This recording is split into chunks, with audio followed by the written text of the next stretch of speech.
Hi. Do you have a good retirement plan? Tonight, I want to propose a new type of retirement plan, one for your brain. My name is Bherer. I'm a neuropsychologist and a professor of psychology at Concordia University, where I study how the brain ages.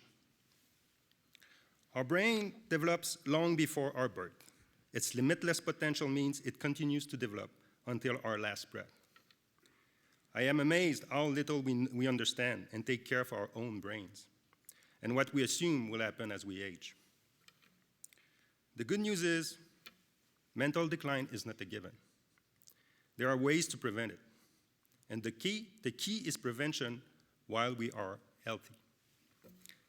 My first encounter with science was as an undergraduate, when I had to assess brain functions in healthy older adults, comparing them to patients with Parkinson's disease. The researcher I worked with was an expert on this brain disease. And as undergraduates, we were told to only study the healthy participants. I was disappointed at first. But I soon found out that studying healthy adults and their brain function was much more interesting. Older adults with normal memory performance, normal mental state, but convinced that their memories were fading and getting anxious about it.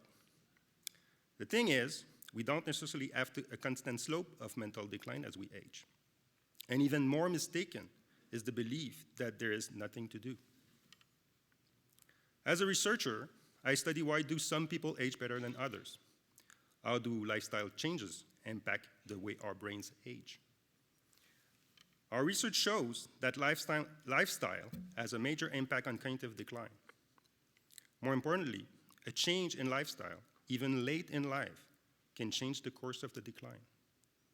Even adults over 70 can get better at performing multiple tasks at once, using cognitive stimulating software or iPad. In some studies, they improved as much as younger adults. The brain, your brain, never stopped developing and adapting to the world. Our research also shows that physical exercise leads to improvements in cognition, such as the ability to concentrate, sustain attention, and even improve memory. Not only aerobic exercise, like brisk walking or using the stairs daily, but also strength training exercise seems to have a major brain-enhancing potential. In normal aging individual, regular physical exercise practiced 3 times a week over many years can lower the risk of dementia by up to 35%. Why does all this matter? Right now, 30 million people suffer from dementia worldwide. That's 1 in 8 people over the age of 65, and close to 1 in 2 over 80 years old. Even more alarmingly, a new case is diagnosed every 7 seconds, meaning that by 2050, 115 million people worldwide will suffer from dementia. This is a rather big country filled with lost people. There's no cure for dementia, so prevention is the only way we have right now to fight this terrible disease. We can reduce the risk of dementia by increasing cognitive stimulation, increasing physical activity, improving healthy eating habits, controlling vascular risk factors, and improving psychosocial factors. Reducing risk factors by 10 to 25% could prevent 1 to 3 million dementia cases worldwide. Postponing the onset of the disease by only 12 months could reduce the prevalence by up to 9 million worldwide by 2050. The economic impact is enormous. Older adults account for only 14% of the population in this country, yet they account for a large amount of healthcare spending. In 2010, it was close to 40% here in Alberta. Exercise and preventative approaches can help alleviate this. The problem is, only about 10% of people are active enough to meet the minimal recommendation of exercise weekly. Beyond 75 years old, it's even worse. The proportion drops to less than 7%. So we need to better understand how to motivate older adults to be more active and to maintain that active lifestyle. I believe what we need is a brain retirement plan. We're told to start as early as we can to set money aside. And many business or institutions will collaborate to the retirement plan of their employees. Do we do as much for our brain health, a much greater asset?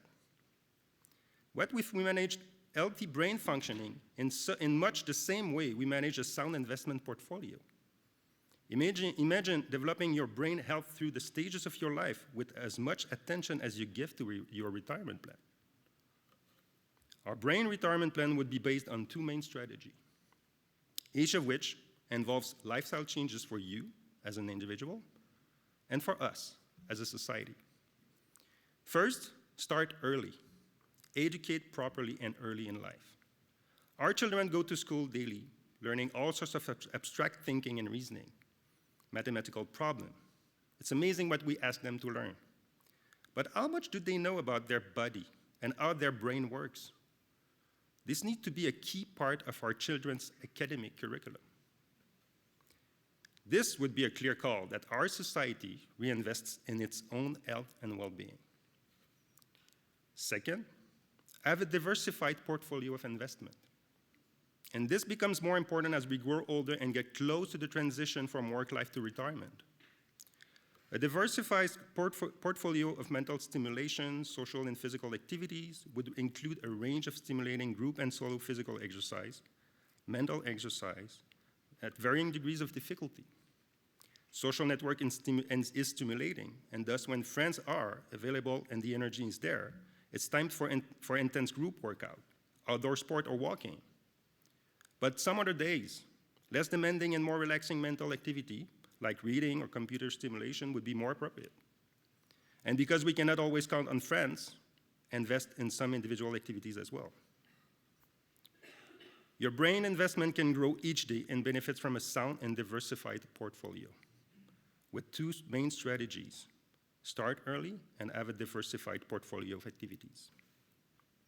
Perhaps when we, as a society, recognize how hard it is to take care of our health, when we re-own the greatest gift of health, we will respect and admire those of us who live long and healthy lives. Perhaps this will lead us to help our elderly population to play an active role of guidance and mentorship towards youth, so that the young can better value physical health as a vehicle that will lead them to happy and healthy golden years. Thank you.